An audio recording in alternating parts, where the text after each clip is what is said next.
But what does this even mean? Duryodhana went to heaven. He is a villain of Mahabharata. If you look at Shri Krishna as an avatar of Mahavishnu, he was the villain. But he still got moksha. How did he get that? It is because he was true to what he was. As a human being, he never pretended. Even Duryodhana got moksha. So, in the righteous path to Devi, reject all paths of spirituality which will reject you as a human being. Otherwise, you'll have to come back again. Fir se aana hoga. Because there are certain aspects that you're pretending to yourself and telling you that I don't have these thoughts, I don't have this. This path says that I should not think of these things. Because of that, I will not think of those things. But the state of shunyata is not achieved.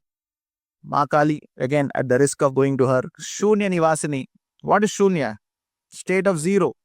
She is also Smashana Vasini. What happens to you in the Smashan? You're zero, right? Do you get up and suddenly start running? You don't have time anymore, you're done. So Shunya Nivasini, she who lives at the state or presents herself at the state of Shunya only.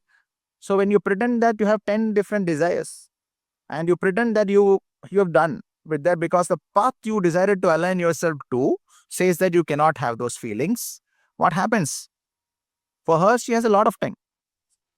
Every breath she takes, she is destroying galaxies, and every exhale, she is creating galaxies. For her, she has a lot of time. But you want to come back after 100 years and be in Bangalore? Imagine Bangalore after 100 years. It took me 2 hours to reach the hotel from the airport. Right? After 100 years, things will be very difficult. There will be no jobs. Right now in banking, we talk to each other and we don't get people because nobody wants to work in a bank. Right? Everything has become systemized. There is no interaction. We have everything, but we're not happy. So, the faster you realize that you have a path and you are the path, and every one of you will have a different path, the faster you will progress. This is the path of Bhamakhepa, and this is why it becomes more relevant now. It is time for you to understand that you don't try to fit yourself into a grid in order to be accepted. She has given you the body and placed the Atma in that body, and the body has a specific set of desires, specific set of ambitions. Why? Why does it have that? Because the body is rented. There was an ancestor somewhere a few generations back who looked at a Britisher walking around. I wish I could wear a pant. I wish I could walk like him. I wish I could talk in English. I wish I could work in a government office. I wish I could have my third car. These desires are within you even now.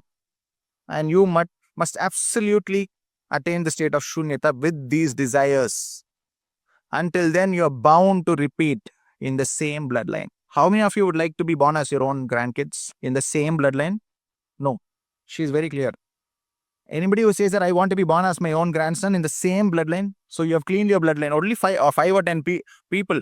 Everybody should reach a state where you say that I am absolutely fine if I am born as my own grandson, because I will be cleaning and the blood is pretty awesome now. This blood is so good now that I want to be born here.